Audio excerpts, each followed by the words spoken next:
अध्याय दूसरा। मीराबाई का संदेश। मीराबाई का कोई शिष्य न था, क्योंकि उन्होंने किसी को दीक्षा नहीं दी। किसी अज्ञात मध्यकालीन कवि ने मीराबाई की प्रशंसा करते हुए कहा है कि मीराबाई का नाम अपने ही गुणों के लिए रहेगा, क्योंकि उन्होंने न तो किसी संतान को जन्म दिया और न ही किसी को शिष्य बनाया। नाम रहेगो काम से, सुनो सयाने लोए, मीरा सुत जायो नहीं, शिश न कियो कोय। मीराबाई का न कोई सांसारिक उत्तराधिकारी था और न ही आध्यात्मिक, जो उनकी जीवनी और पदों को सुरक्षित रखता। अतएव उनके पद उनकी मृत्यु के कई साल बाद केवल मौखिक परंपरा के आधार पर लिखे गए हैं। यही कारण है कि वे व्यवस्थित रूप में नहीं मिलते जिस क्रम से वे लिखे गए। इस प्रकार सीमित की पुजारिन मीरा का सीमित सगुण भक्ति से उस असीम तीनों गुणों की सीमा से परे परमात्मा के भक्त बनने का प्रमाण उनके पदों में तो मिलता है, परंतु उनके जीवन में इस परिवर्तन का समय और क्रम निश्चित नहीं किया जा सकता। कुछ पदों में मूर्ति पूजा, तीर्थ व्रत आदि की प्रशंसा और कुछ में इस प्रकार की बाहरमुखी क्रियाओं का स्पष्ट खंडन एक दूसरे से विपरीत दो बातें हैं, जिनके फलस्वरूप विद्वानों ने मीराबाई के कुछ पदों को प्रामाणिक माना है और कुछ को नहीं। इस प्रकार के निर्णय करने का कोई स्पष्ट मापदंड न होकर मीराबाई के बारे में उनके पूर्व निर्णीत विचार ही रहे हैं। परंतु मीराबाई अपनी भक्ति के ध्येय और अपने आध्यात्मिक मार्ग को भली प्रकार जानती थीं। उनके जो पद आज मिलते हैं, वे उनकी आध्यात्मिक उन्नति की विभिन्न अवस्थाओं के अनुभवों को प्रदर्शित करते हैं, परंतु वे इतने मिलजुल गए हैं कि उन्हें मीराबाई के आत्मिक विकास के क्रम को सामने रखते हुए छांटना आवश्यक है। पर ऐसा कर सकना संभव नहीं, क्योंकि बहुत से पद मौखिक परंपरा से इकट्ठे किए गए हैं और कभी-कभी ऐसा लगता है कि किसी पद के कुछ अंश दूसरे पदों से आ गए हैं। इसलिए पाठक को एक ही पद में भावों और विचारों का ही नहीं, बल्कि पद संतुलन और तुकांत तक का सहसा परिवर्तन मिलता है। प्रतीत होता है कि मीराबाई की जीवन गाथा के समान ही उनके पद भी रहस्य ही बने रहेंगे। मीराबाई द्वारा अपने जीवन के उत्तरार्ध में लिखे गए पदों के आधार पर, अथवा दूसरे शब्दों में उन पदों के आधार पर जो एक विस्तृत दृष्टिकोण तथा ऊंचे रूहानी अनुभव प्रदर्शित करते हैं, मीराबाई के संदेश और अन्य संतों की शिक्षा में समानता स्पष्ट दिखाई देती है। सभी संतों के समान मीराबाई ने मनुष्य जन्म को बहुत महत्व दिया है और मुक्ति की प्राप्ति के लिए इसे एक दुर्लभ अवसर माना है। वे कहती हैं कि नरदेह की प्राप्ति प्रभु का एक अनमोल प्रसाद है। इसे प्रभु भक्ति में तत्परता के साथ लगाना चाहिए। यह भवसागर को पार करने के लिए एक नौका है। दुर्लभ नरदेही तमे तत्पर थाव, भवसागर तरवाने बेसवाने नाव। संत रविदास जी मनुष्य जन्म को दुर्लभ तथा गुरु तेग बहादुर जी अमोलक कहते हैं। कबीर साहब के शब्दों में मनुष्य देह की प्राप्ति के लिए देवता भी तरसते हैं। सृष्टि के आदि से आत्मा इस संसार में बार बार जन्म ले रही है। आवागमन के इस सिद्धांत का स्पष्ट संकेत मीराबाई ने अपने पदों में किया है। एक पद में वे राणा से कहती हैं, हे राणा, मैं इस संसार में पहली बार नहीं आई हूँ। जब से यह ब्रह्मांड रचा गया है, तभी से मैं यहाँ आ रही हूँ। इस जन्म में मैं मेड़ता परिवार में आई हूँ। मुझे मीराबाई नाम दिया गया है और राणा परिवार में ब्याही गई हूँ, परंतु आत्मा का न कोई परिवार है, न कोई नाम। आज काल की मैं नहीं राणा, जद यो ब्रह्मांड छायो, मेड़तियां घर जन्म लियो है, मीरा नाम कहायो। एक अन्य पद में इसी भावना को व्यक्त करते हुए मीराबाई कहती हैं, मैंने 84 लाख का चूड़ा अनेक बार पहना है। विभिन्न जन्मों में मैंने अलग अलग पति पाए हैं, परंतु अब मुझे बोध हो गया है कि मेरा सच्चा पति हरि है और मैं उसी के रंग में रंग गई हूँ। लख 84 रो चूड़ लो, पेरियो में कई बार, ओ तो पति मेरी देही को संगी, मो पति सिरजनहार। जन्म जन्म की यावर केता, विषया ते नरनार, मैं तो राची रंगलू रंगी, गोविंदो हरि भरतार। 84 लाख योनियों में जीव के भ्रमण का वर्णन करते हुए गुरु अर्जुन देव जी फरमाते हैं कि जीव ने कई जन्म कीड़ों और पतंगों के पाए, कई जन्म हाथी, मीन और हिरन के पाए, अनेक जन्मों में वह पक्षी और सर्प आदि योनियों में गया, कई जन्म बैल, अश्व आदि बना। दीर्घ काल के उपरांत यह मनुष्य देह प्राप्त हुई है। हे प्राणी, अब प्रभु से मिलने का उपाय कर, प्रभु से मिलाप का यही अवसर है। मनुष्य जन्म का अनमोल अवसर प्राप्त हो जाने पर भी जीव तब तक प्रभु से मिलाप नहीं कर सकता जब तक वह किसी ऐसे पूर्ण पुरुष की सहायता और मार्गदर्शन प्राप्त न कर ले जो स्वयं रूहानी मंजिलों को तय कर चुका है और परमात्मा से मिल चुका है। अपने एक पद में मीराबाई प्रभु मिलाप को आत्मा का विवाह बताती हैं। जब आत्मा का प्रभु रूपी पति से विवाह हो जाता है तो अन्य विवाहित आत्माएं उससे पूछती हैं कि हे भाग्यशाली सुहागिन आत्मा, तू इतने दिन कुंवारी क्यों रही? सुरता सवागण नार, कुंवारी क्यों रही?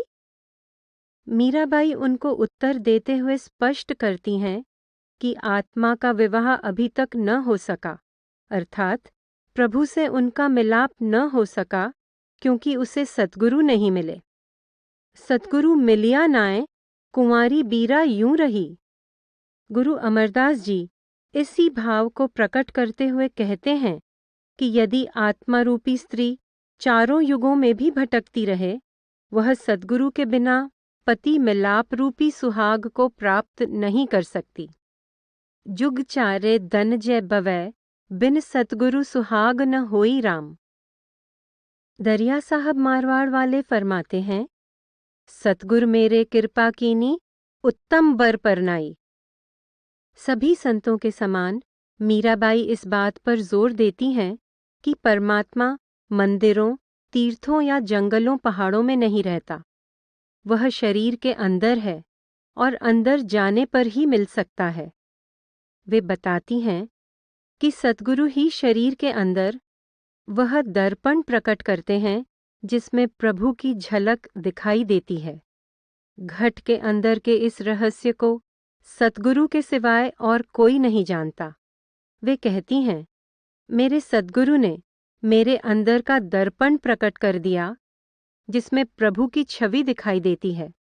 अब मैं इस आनंद में मग्न हो खुशी से नाचूंगी। मेरा प्रभु रूपी पति मुझे मिल गया, मैं सुहागिन हो गई। सतगुरु के सिवाय और कोई घट के आंतरिक भेद को नहीं जानता।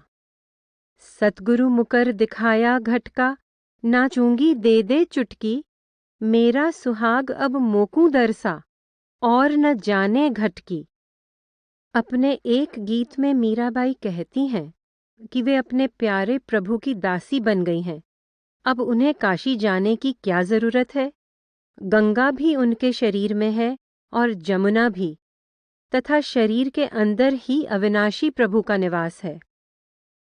मैं तो हरि चरणन की दासी, अब मैं काहे को जाऊं काशी। घट ही में गंगा, घट ही में जमुना, घट घट हैं अविनाशी। दादू दयाल भी यही भाव प्रकट करते हैं। दादू, कोई दौड़े द्वारका, कोई काशी जाहीं, कोई मथुरा को चले, साहिब घट ही माही। इसी प्रकार कबीर साहिब कहते हैं, जिस कारण तट तीरथ जाहीं, रतन पदारथ घट ही माहीं। अर्थात जिस प्रभु रूपी अनमोल पदार्थ के लिए लोग तीर्थों और सरोवरों में भटकते फिरते हैं, वह मनुष्य के शरीर में ही मौजूद है। साईं बुल्ले शाह का कथन है, बुल्ले शाह शौ अंदरों मिलिया, बुल्ली फिरे लोकाई। आप कह रहे हैं कि उनको परमात्मा अपने शरीर के अंदर ही मिला है। लोग व्यर्थ ही उसकी खोज में बाहर भूले फिर रहे हैं। संतों ने मनुष्य देह को हरि मंदिर तथा प्रभु का घर कहा है।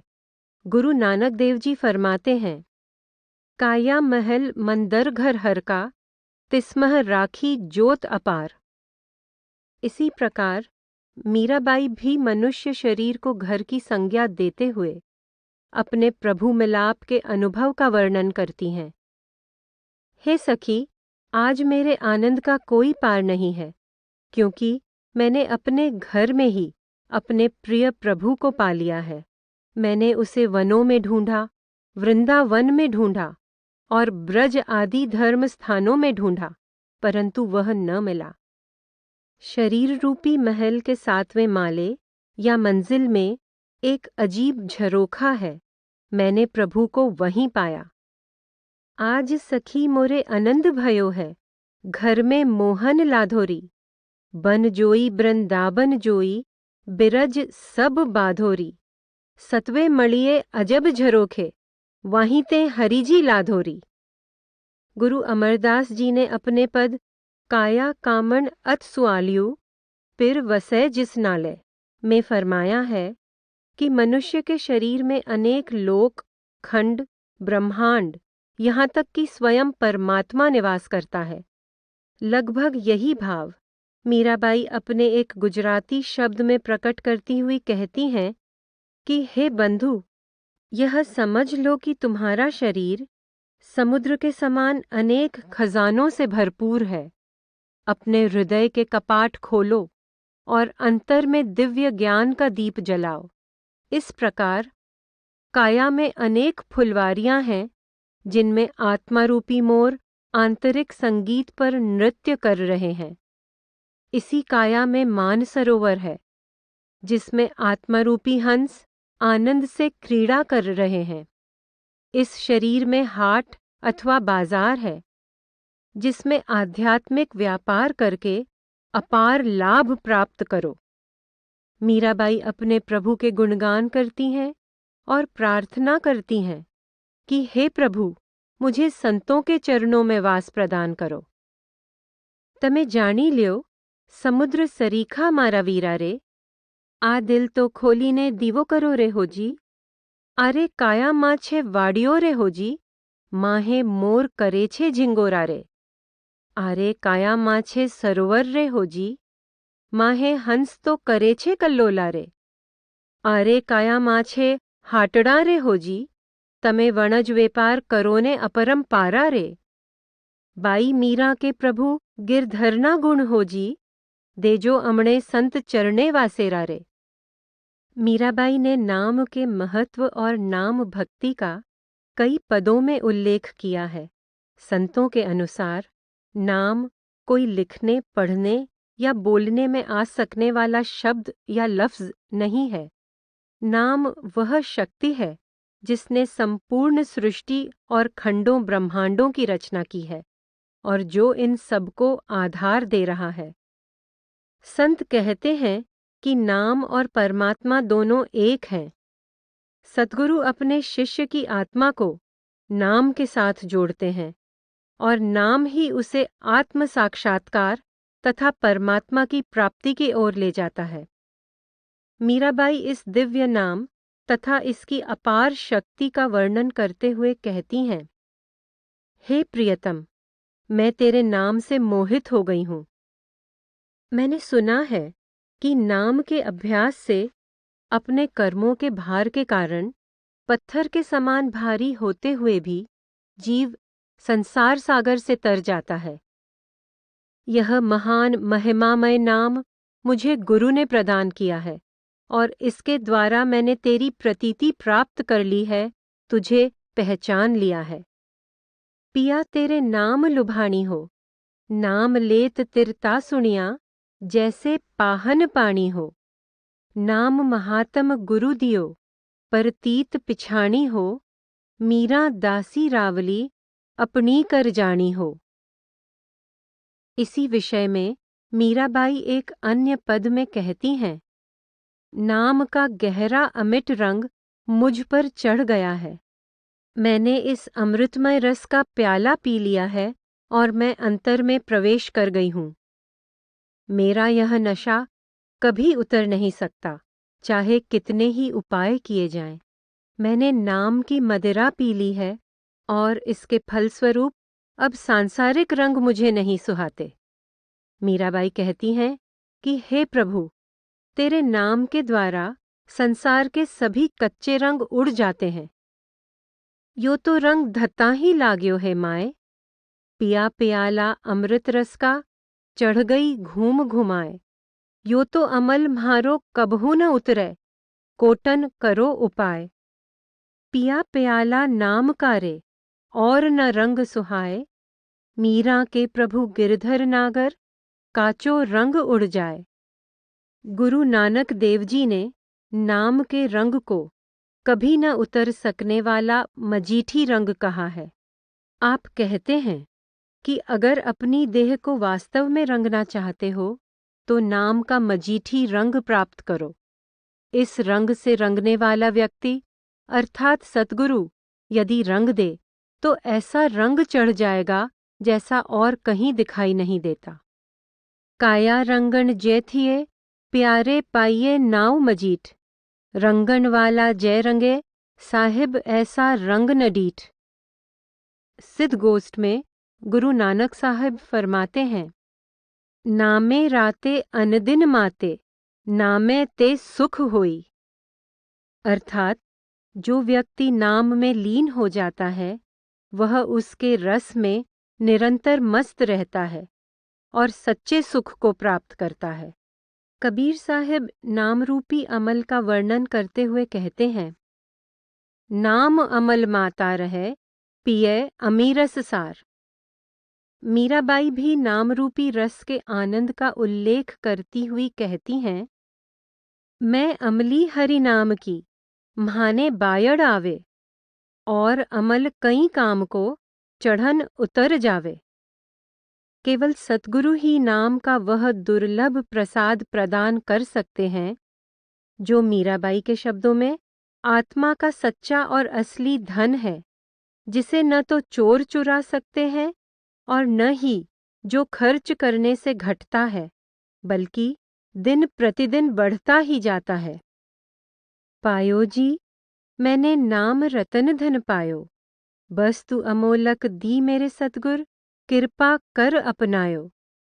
खर्चै नहीं कोई चोर न लेवे, दिन दिन बढ़त सवायो।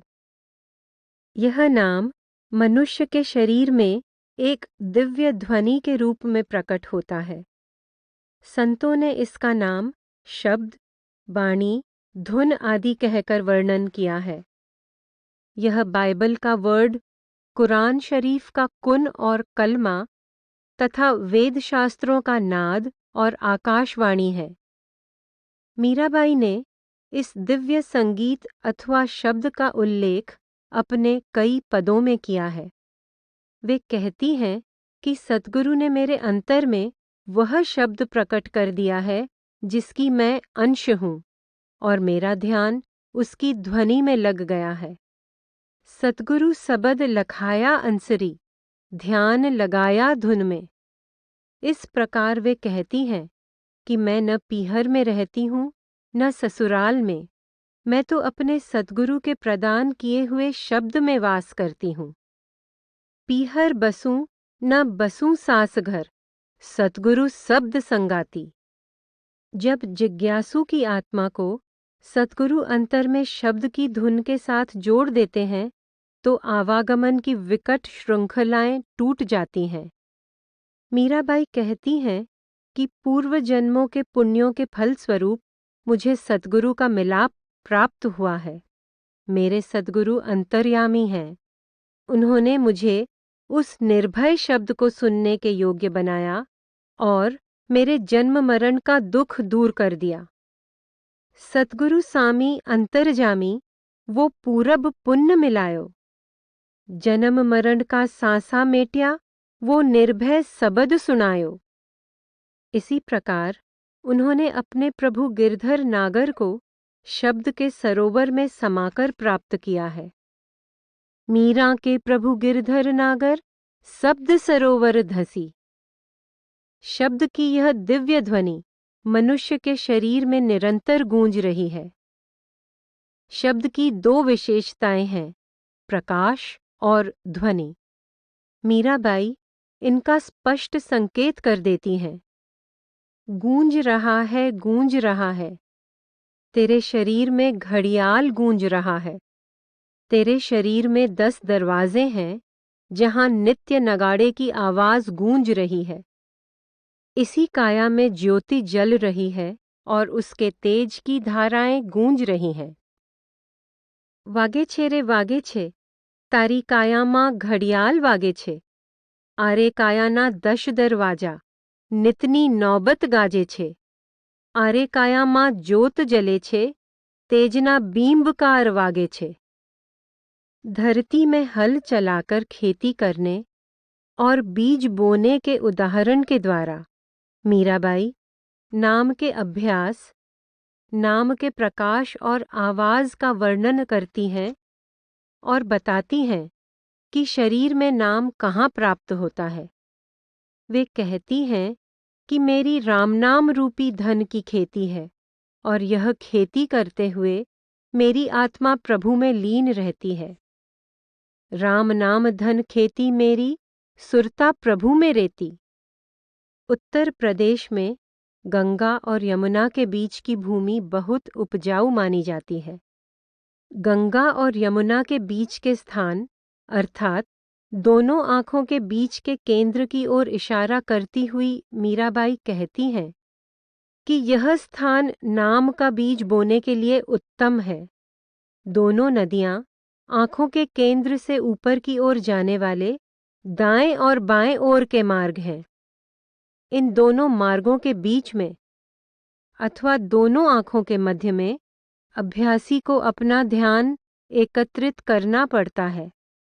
मीराबाई कहती हैं, 1 साल मैंने खेती पाई, गंगा जमुना रेती।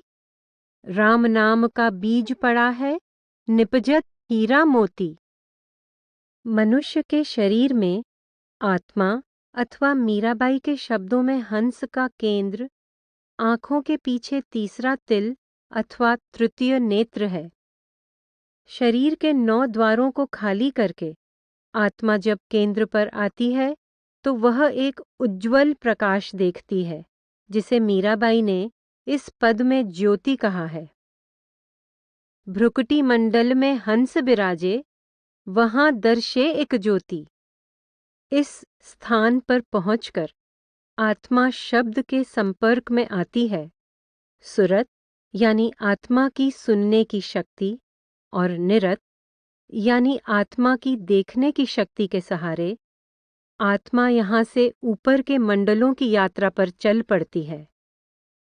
खेती के उदाहरण का क्रम जारी रखते हुए मीराबाई कहती हैं कि आत्मा की सुनने और देखने की शक्तियाँ वे 2 बैल हैं जिनको जोतकर वे खेती कर रही हैं। उनका तात्पर्य है कि आंखों के केंद्र पर आने के बाद आत्मा सुरत और निरत के द्वारा शब्द की ध्वनि और प्रकाश का रस जब चाहे तब लेती है। सुरत निरत का बैल बनाया, जब चाहे जब ज्योति। आंखों के केंद्र पर आने और शब्द की ध्वनि और ज्योति के साथ जुड़ जाने पर ही अभ्यासी के हृदय में प्रभु के लिए सच्चा प्रेम जागृत होता है। पद समाप्त करते हुए मीराबाई कहती हैं कि इस अवस्था को प्राप्त करने पर ही उनके हृदय में हरि के चरणों की प्रीति उत्पन्न हुई। मीरा के प्रभु गिरधर नागर हरि के चरण पर प्रीति। जैसा कि कहा जा चुका है, आत्मा के अपने निजधाम की यात्रा में गुरु का बहुत महत्व है। दीक्षा अथवा नामदान के द्वारा वे अपने शिष्य को आत्मिक अभ्यास की विधि सिखाते हैं और अंतर में उसे शब्द के साथ जोड़ते हैं। जब शिष्य आँखों के केंद्र पर पहुंचकर अपनी आंतरिक यात्रा शुरू करता है, तो वहाँ गुरु अपने ज्योतिर्मय स्वरूप अथवा शब्द स्वरूप में उसका मार्गदर्शन करते हैं और उसे विभिन्न मंजिलों से ले जाते हुए सतलोक या प्रभु के धाम में पहुंचा देते हैं। संतों ने नामदान को शिष्य की आत्मा का गुरु के घर में नया जन्म कहा है। मीराबाई इस विचार को एक भारतीय पिता और पुत्री के रूपक द्वारा प्रकट करती हैं। जन्म के बाद कन्या को उसका पिता पालता पोसता, पढ़ाता लिखाता और ससुराल में एक अच्छी पत्नी बनने के योग्य बनाता है। पिता ही पुत्री के लिए अच्छा वर ढूंढकर उसका विवाह करता है। संतमत में पिता के समान ही गुरु अपने शिष्य की आत्मा की देखभाल करते हैं, उसकी सहायता और मार्गदर्शन करते हैं और अंत में सतगुरु ही आत्मा का उसके असली पति परमात्मा से मिलाप करवाते हैं। मीराबाई कहती हैं, संतों का समुदाय ही उनका पीहर है, अर्थात संत सतगुरु ही उनके पिता हैं और उनका ससुराल अर्थात पति का घर सतलोक है। सासरियो सतलोक में पीहरियो साधा माए। मीराबाई आगे कहती हैं कि अपने प्यारे प्रभु के बगैर वह नहीं रह सकती और गुरु के बिना इस संसार सागर को पार कर हरि के पास पहुंच नहीं सकती। हरि बिना रहियो न जाए, गुरां बिना तरियो न जाए। पूर्व और पश्चिम के संत महात्माओं का कथन है कि मनुष्य को अपने कर्मों का फल भोगना पड़ता है, चाहे वे कर्म अच्छे हों या बुरे। विधि का यही विधान है कि जो जैसा बोएगा वह वैसा ही काटेगा। जीव को अपने कर्मों का फल भुगतने के लिए बार बार जन्म लेना पड़ता है और उसके अच्छे कर्म भी उतने ही बंधनकारक होते हैं जितने कि बुरे। यह कार्य और कारण का नियम कर्म सिद्धांत कहलाता है, जो अटल है और संपूर्ण रचना इसके अधीन है। मीराबाई अपने पदों में कर्मों के सिद्धांत का उल्लेख करती हैं कि इस संसार के सभी सगे संबंधी केवल पिछले कर्मों के फलस्वरूप साथ हैं, अतएव कुल परिवार आदि के बंधन अर्थहीन हैं। हम संसार में देखते हैं कि एक ही माता के दो पुत्रों के कर्म अलग अलग होने की वजह से उनका जीवन एक दूसरे से भिन्न होता है। एक तो सिंहासन पर बैठता है और दूसरा हल चलाकर अपना पेट भरता है। इस जगत में हमारे सभी मेलजोल कर्मों की वजह से हैं, अन्यथा जग में वास्तव में हमारा कोई नहीं है। राणा जी कर मारो संगाती, कुल में कोई नहीं। एक तो माता रे दोए दोए डीकरा, ज्यां की न्यारी न्यारी भांत वहां की न्यारी न्यारी कर्मा रेख। एक तो राजा जी री गद्दी बैठिया, दूजो हलर बैल भरतो पेट। राणा जी कर मारो संगाती, कुल में कोई नहीं। एक अन्य छोटे गीत में मीराबाई कर्म सिद्धांत को समझाते हुए कहती हैं कि इस संसार में जीवन थोड़े समय के लिए ही है, इसलिए सांसारिक जंजालों में क्यों उलझा जाए। माता पिता ने तो जन्म दिया है, परंतु सृष्टि की रचना करने वाले ने हमें कर्मों के बंधन में बांध दिया है। जो कुछ हम उपभोग करते हैं, खर्च करते हैं और परोपकार करते हैं, उन सब का फल हमें मिलेगा। जो कुछ हमने दिया है या लिया है, उसका हिसाब ही हमारे साथ जाएगा। इसके सिवाय संसार की और कोई वस्तु साथ नहीं जाएगी। मीराबाई कहती हैं कि यही हमारा प्रभु की भक्ति करने का अवसर है और भक्ति के द्वारा ही हम भवसागर को पार कर सकेंगे। जग में जीवना थोड़ा राम, कुण करेरे जंजार। मात पिता तो जन्म दियो है, करम दियो करतार। कहीं रे खाइयो, कहीं रे खरचियो, कहीं रे कियो उपकार। दिया लिया तेरे संग चलेगा, और नहीं तेरी लार। मीरा के प्रभु गिरधर नागर, भज उतरो भव पार। मन और माया परमात्मा की प्राप्ति के मार्ग में दो प्रबल रुकावटें हैं। मन की रुचि संसार के पदार्थों और विषय भोगों की ओर है, और वह हमेशा उन्हीं के पीछे भागता रहता है। वह कभी स्थिर होकर नहीं बैठता, हमेशा कुछ न कुछ सोचता रहता है, हमेशा सांसारिक वस्तुओं व शक्लों का चिंतन करता रहता है।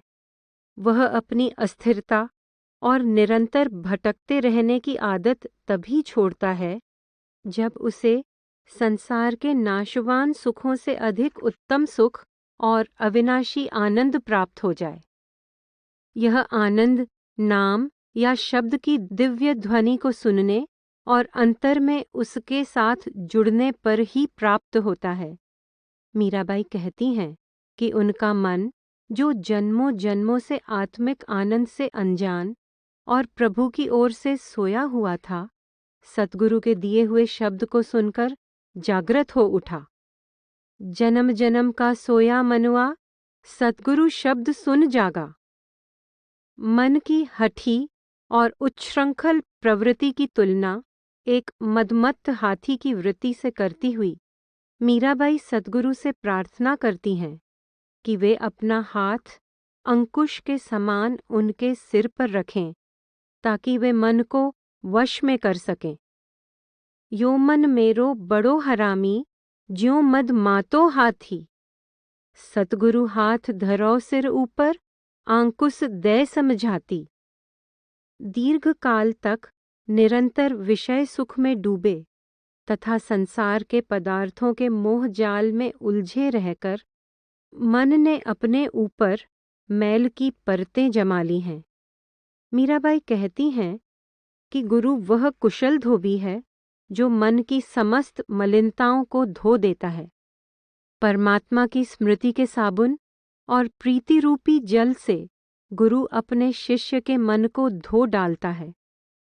इस प्रकार स्वच्छ होने के बाद शील आदि गुणों को संजोकर मन निर्मल हो जाता है और फिर कभी मैला नहीं होता। धोया न मैला होए, हरिजन धोबिया मन धोए। सूरत साबु प्रीत जल से, कमियां शील संजोए। ऐसी धोवट धोय धोबिया, फेर न मैला होए। माया और साथ ही तृष्णा भी अभ्यासी के आध्यात्मिक मार्ग में बहुत बड़ी रुकावटें हैं। भारतीय दुल्हन का अपना प्रिय रूपक लेकर मीराबाई परमात्मा की प्राप्ति के मार्ग में आने वाली इन बाधाओं का उल्लेख करती हैं। नववधु अपने पति से मिलने जाना चाहती है, परंतु मीराबाई के समय के रिवाज के अनुसार उसे अपने पति के कमरे में अकेले और बिना किसी को मालूम हुए जाना है। पर उसके मार्ग में दो बाधाएं हैं। पहली तो है उसकी सास यानी माया, जो छत पर सो रही है, और दूसरी है उसकी ननद यानी तृष्णा, जो दालान में सो रही है। अपने पति के कमरे में जाने का मार्ग चौबारे यानी मनुष्य शरीर और छत यानी आँखों के केंद्र अथवा तीसरे तिल से होकर जाता है। सासू सूती परसाल, ननद चौबारा, म्हारा पिवजी महल रे माए, जगाए लीजियो रे। मीराबाई के शब्दों में दुल्हन की सखी उसे सलाह देती है कि हे परमात्मा की प्यारी वधू, तुझे अपने प्रियतम को जगाना ही चाहिए। हर की प्यारी रे, मैं थारा पिवने जगायो। पद के अंत में मीराबाई कहती हैं कि हे भ्रमों में सोए हुए प्राणी, जागो। मैं तो जागकर अपने प्रियतम के पास चली गई और मेरे सभी भ्रम दूर हो गए। केवे मीरा दास, सुता नर जागो। मैं तो गई री सांवरियारी लार, भरम सभी भागो। संतों ने हमेशा सत्संग की महिमा की है। आंतरिक रूहानी मंडलों में गमन करने वाले तथा परमात्मा का मिलाप प्राप्त कर चुके महात्मा की संगति को संत सच्चा सत्संग कहते हैं। निरंतर बाहर भटकने वाला मन सत्संग के द्वारा ही वश में आता है और धीरे धीरे परमात्मा के रंग में रंग जाता है। अपने एक गुजराती पद में मीराबाई कहती हैं, आज मुझे संतों का संग मिला है। मेरे लिए यह बड़े सौभाग्य की बात है। हमेशा संतों का संग करना चाहिए, क्योंकि उनकी संगति में परमात्मा के प्रेम का रंग चौगुना चढ़ता है। साकत अर्थात दुष्ट लोगों की संगति कभी नहीं करनी चाहिए, क्योंकि इससे आध्यात्मिक अभ्यास में बाधा आती है। संतों के चरणों में 68 तीर्थों का फल है। उनके चरण करोड़ों काशी और करोड़ों गंगा से कहीं अधिक पवित्र हैं। मीराबाई कहती हैं कि उन्होंने अपने प्रभु के गुणों का ज्ञान संतों की संगति से ही पाया है और वे हमेशा संतों के चरण कमलों की धूली चाहती हैं। आज मारे साधु जननो संगरे राणा, मारा भाग्य भलियां रे। साधु जननो संग जो करिए पियाजी, चढ़े ते चोगण्यो रंग रे। साकुट जननो संग न करिए पियाजी, पाड़े भजन मां भंग रे। 68 तीर्थ संतों ने चरणे पियाजी, कोटि काशी ने कोटि गंगरे। एक अन्य गीत में मीराबाई कहती हैं कि हे मनुष्य, तू सत्संग के रस को ग्रहण कर, तू सत्संग के रस को चख। केवल 2 घड़ी के सत्संग से मुक्ति प्राप्त हो सकती है। वेद आदि धर्म ग्रंथ इसके साक्षी हैं। सत्संग नो रस चाख प्राणी, तू तो सत्संग नो रस चाख। सत्संग थी बे घड़ीमा मुक्ति, वेद पुरे 6 साख। स्वयं सत्संग के गहरे रंग में रंगी हुई मीराबाई आनंद के साथ गाती हुई कहती हैं, संत ही मुझे प्रिय हैं, वे ही मेरे अपने हैं। मैं संतों की हूँ और संत ही मेरे जीवन और प्राण हैं। मीराबाई संतों की संगति में इस प्रकार समा गई हैं, जिस प्रकार मक्खन में घी समाया रहता है। साधु हमारे हम साधुन के, साधु हमारे जीव, साधुन मीरा मिल रही है जिमी माखन के घीव। सभी संत महात्माओं के आंतरिक रूहानी अनुभव समान होते हैं, चाहे वे पूर्व में हुए हों चाहे पश्चिम में। नामदेव जी, कबीर साहिब, पलटू साहिब और अन्य संतों के समान ही मीराबाई भी कुछ पदों में अपने आंतरिक अनुभवों का वर्णन करती हैं। वे कहती हैं, हे सखी, गगन मंडल दिव्य संगीत की ध्वनि से गूंज रहा है। ऐ मेरी आत्मा, बिना झालर के होने वाली झंकार को सुन। सुन्न के शिखर पर दीपक जगमगा रहा है। ऐ मेरी आत्मा, वह बिना बत्ती और बिना तेल के निरंतर जल रहा है। गगन मंडल बाजा बजे ऐ, हे म्हारी सुरता, बिन झालर झणकार। सो वन शिखर दिवलो जगै, हे म्हारी सुरता, बिन बाती बिन तेल। अन्य संतों ने भी लगभग इसी प्रकार अपने आंतरिक अनुभवों का वर्णन किया है। इंसान के सिर को उल्टा कुआं की संज्ञा देते हुए पलटू साहिब कहते हैं कि वहाँ निरंतर बिना बाती और बिना तेल के दिया जल रहा है।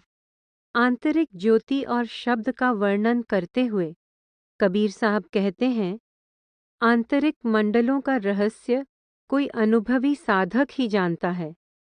वहाँ बगैर बादल के बिजली चमकती है, बिना सूर्य के प्रकाश हो रहा है तथा बिना किसी वाद्य और स्वर के शब्द की धुन गूंज रही है। आंतरिक मंडलों के दिव्य आनंद का वर्णन करते हुए मीराबाई कहती हैं कि भंवर गुफा में भ्रमर आनंद से दिव्य पुष्पों पर उड़ रहे हैं। वे पुष्प जिनकी सुगंध के रस में भ्रमर लीन हैं। भंवर गुफा में आत्मारूपी स्त्रियां खुशी से झूल रही हैं, वे स्त्रियां जिन्होंने 5 तत्व के घट अथवा देह में ज्ञान का दीपक जलाया है। मेरे दोनों नेत्र सब कुछ भूलकर अपने प्रियतम को देख रहे हैं। निरंतर भटकते रहने से उत्पन्न निद्रा अथवा थकान अब दूर हो गई है और मेरे प्रियतम मुझसे सीधे वार्तालाप कर रहे हैं।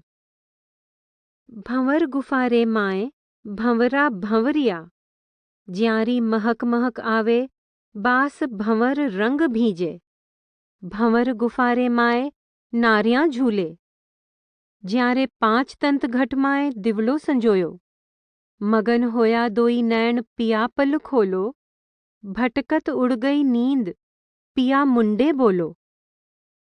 मीराबाई के प्रायः सभी पदों में प्रेम और विरह की धारा बह रही है। उनका अपना जीवन अपने प्यारे सद्गुरु और परमात्मा के वियोग की पीड़ा की एक लंबी कथा है। मीराबाई के अनुसार यह प्रेम और विरह उनको अपने सद्गुरु के प्रसाद के रूप में प्राप्त हुआ है।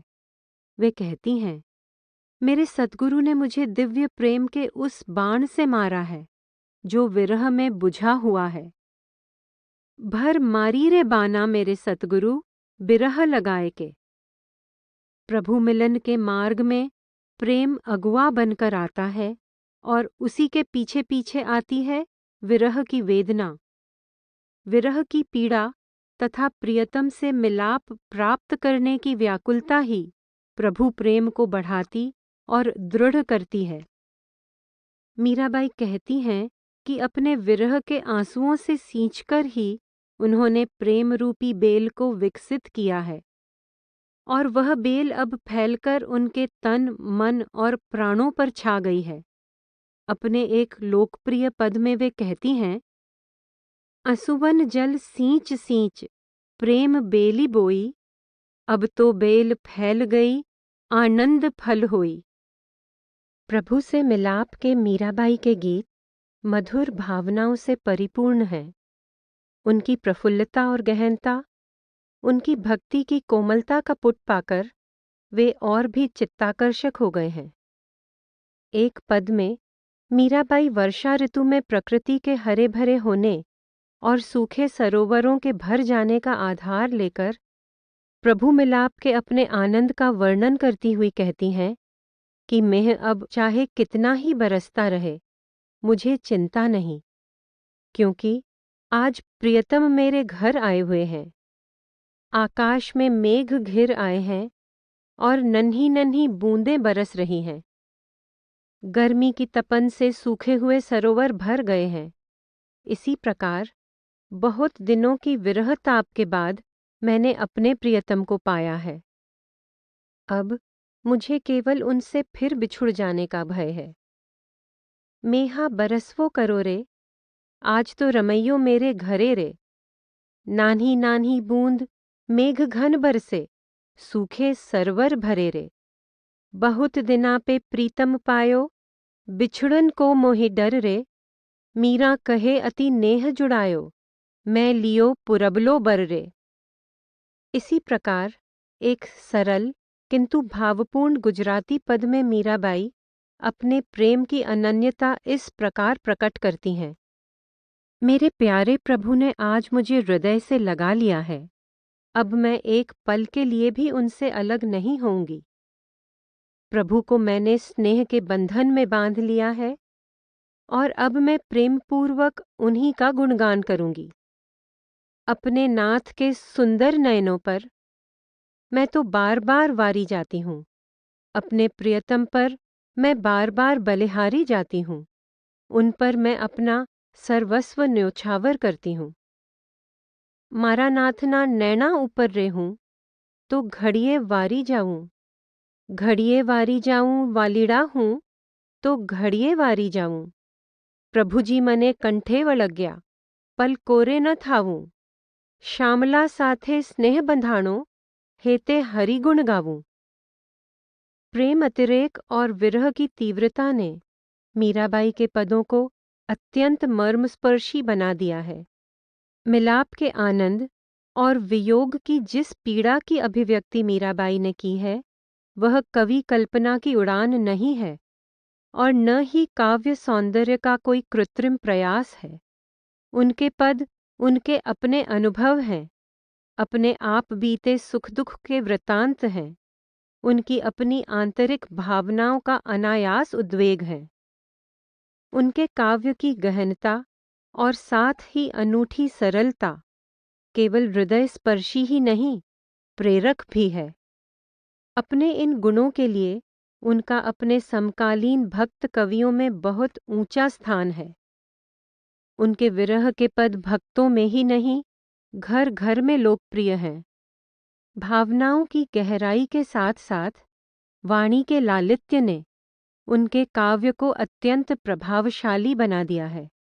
ये विशेषताएं मीराबाई के सभी पदों में मिलती हैं।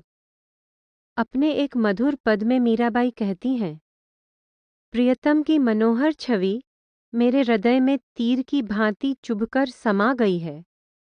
अपने प्रियतम के बिना मैं इन प्राणों को कैसे रख सकूंगी, क्योंकि प्रियतम ही मेरे जीवन की रक्षा करने वाले अथवा विरह ताप को दूर करने वाली जड़ी हैं। मीराबाई कहती हैं कि मैं अपने प्रभु के हाथों बिक चुकी हूँ, अर्थात अपना सब कुछ उनके चरणों पर न्योछावर कर चुकी हूँ। जब से मेरे स्वामी ने मुझे अपने दर्शन प्रदान किए हैं, तब से उन्हीं को देखते रहने की लालसा मेरे नेत्रों की टेव यानी आदत ही हो गई। नैना मोरे बाण पड़ी, साईं मोही दरस दिखाई, चित चढ़ी मेरे माधुरी मूरत, उर्बिच आन अड़ी, कैसे प्राण पिया बिन राखूं, जीवन मूर जड़ी, मीरा प्रभु के हाथ बिकानी, लोग कहे बिगड़ी। मीराबाई के पदों में विरह की वेदना का बड़ा सहज किंतु करुण वर्णन मिलता है। अपने एक प्रसिद्ध पद में वे कहती हैं कि विरह में उनकी पीड़ा ऐसी है कि न तो प्राण रहते हैं और न ही निकलते हैं। ऐसी अवस्था में उन्हें चैन कैसे मिल सकता है। उनकी हालत ऐसी है मानो सूली पर उनकी सेज बिछी हुई है, जिस पर आराम से सोना कैसे हो सकता है। मनुष्य के शरीर में परमात्मा दोनों आँखों के पीछे आत्मिक मंडलों में निवास करता है। जब तक आत्मा 9 द्वारों को खाली करके उस स्थान पर नहीं पहुंचती, वह प्रभु से कैसे मिल सकती है। इस भाव को व्यक्त करते हुए मीराबाई कहती हैं कि प्रियतम की सेज तो गगन मंडल पर है और वह स्वयं धरती अर्थात 9 द्वारों पर है। वे मिलाप के सुख को कैसे प्राप्त कर सकती हैं। गीत की टेक में मीराबाई कहती हैं कि हे सखी, मैं प्रभु के प्रेम में आत्मविस्मृत और दीवानी हो गई हूँ। मेरे वियोग की वेदना को कोई नहीं जानता। इसी पद में मीराबाई आगे कहती हैं कि एक घायल की अवस्था को वही जान सकता है जिसे ऐसे मर्मांतक घाव लगे हों, या वह जानता है जिसने विरह रूपी बाण से उनके हृदय को बेंधा है। जिस प्रकार एक घायल पशु वन वन भटकता रहता है, वैसे ही मीराबाई अपनी वेदना में वन वन डोल रही हैं। उन्हें उपचार करने वाला कोई ऐसा वैद्य न मिला जो उनकी इस असह्य पीड़ा को दूर कर सके। पद के अंत में मीराबाई कहती हैं कि उनकी व्यथा का अंत तो तभी होगा जब स्वयं उनके प्रियतम वैद्य के रूप में आकर उनका उपचार करेंगे। हेरी मैं तो प्रेम दीवानी, मेरो दर्द न जाने कोय, सूली ऊपर सेज हमारी, किस बिध सोना होए, गगन मंडल में सेज पिया की, किस विध मिलना होए, घायल की गति घायल जाने, की जिन लाई होए, जौहर की गति जौहर जाने, की जिन जौहर होए, दर्द की मारी बन बन डोलूं, बेद मिला नहीं कोय, मीरा की प्रभु पीर मिटेगी, जद बैद संवलिया होए। मीराबाई अपनी वियोग वेदना में व्याकुल हो कहती हैं, यदि मैं जानती कि प्रेम करने में इतने दुख का सामना करना पड़ता है, तो मैं सभी को चेतावनी दे देती और कहती कि कोई प्रेम न करे। जो हूँ ऐसी जानती रे वाला, प्रीत कियां दुख होए, नगर ढंढोरा फेरती रे, प्रीत करो मत कोय। वियोग की कठिन पीड़ा और अपनी आहों तथा आंसुओं के बावजूद भी मीराबाई प्रेम के पथ को छोड़ने के लिए तैयार नहीं है। वे अपने सद्गुरु के दर्शन के लिए, उनकी सुंदर छवि की एक झलक के लिए निरंतर तरसती और याचना करती हैं, परंतु वे हठ नहीं करती कि उनकी प्रार्थना स्वीकार की ही जाए। एक सच्चा प्रेमी केवल वही चाहता है जो उसके प्रियतम को भाए। वह अपने प्रियतम की इच्छा में प्रसन्न रहता है। वह अपने आप को उनकी इच्छा पर न्योछावर कर देता है। मीराबाई अपने पदों में बार बार प्रभु से अपने सद्गुरु के चरणों की शरण मांगती हैं। शरण प्रेम का एक आवश्यक अंग है। सद्गुरु से अपनी प्रार्थनाओं में वे इस संसार के भयानक सागर से पार किए जाने की याचना करती हैं, परंतु साथ ही कहती हैं, यदि वे उचित समझें तो ही ऐसा करें। शरण की यह भावना मीराबाई के पदों में कई स्थानों पर मिलती है। अपने निंदकों को उत्तर देते हुए वे कहती हैं कि उन्हें गुरु के रूप में संत रविदास मिल गए हैं, जिन्होंने उन्हें सच्चे ज्ञान का भेद प्रदान किया है। अब वे अपने महान गुरु की शरण में रहेंगी और अपने मन अहंकार आदि को लुटाकर अर्थात त्याग कर उनके चरणों में नत होंगी। गुरु मिलिया रैदास जी, दीन्ही ज्ञान की गुटकी, परम गुरां के सरन में रहस्यां, प्रणाम करां लुटकी। मीराबाई का एक लोकप्रिय पद, जिसमें वे अपने सद्गुरु को जोगी कहकर पुकारती हैं, उनके प्रेम की कोमल संवेदनशीलता के साथ ही गहरी उत्कंठा प्रकट करता है। वे कहती हैं, हे जोगी, तू मुझे छोड़कर मत जा। मैं तेरे चरणों में गिरकर याचना करती हूँ कि तू मत जा। जोगी मत जा, मत जा, मत जा, पाय परूं मैं तेरी। परंतु यदि सद्गुरु उसको छोड़कर जाते ही हैं, तो मीराबाई प्रार्थना करती हैं, तेरी प्रीति और भक्ति का मार्ग मेरे लिए अनजाना और कठिन है। जाने से पहले मुझे उस पार लगा जा। प्रेम भक्ति को पेंडो ही न्यारो, हमकू गैल बता जा। यदि गुरु के लिए यह करना भी संभव नहीं है, तो मीराबाई उनके चरणों में एक और प्रार्थना करती हैं, हे प्रभु, मैं अपने लिए अगर चंदन आदि की चिता तैयार करती हूँ, तू जाने से पहले उसे अपने हाथ से जला जा। अगर चंदन की चिता रचाऊं, अपने हाथ जला जा।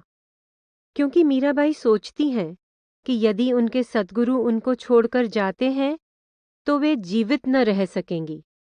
देह स्वरूप सद्गुरु की प्रत्यक्ष उपस्थिति में हमेशा मौजूद रहने की भावना को मीराबाई इस प्रकार प्रकट करती हैं, जब मैं जलकर भस्म हो जाऊं, तो उस भस्म को अपने शरीर पर लगा लेना।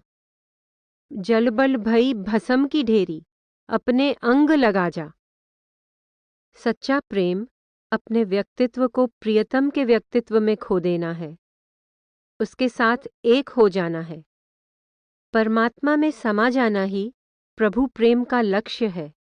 अपने पद को समाप्त करते हुए प्रियतम के साथ एक हो जाने की उत्कंठा को प्रकट करते हुए वे कहती हैं, हे प्रभु, कृपा करके मेरी ज्योति को अपनी ज्योति में समा ले।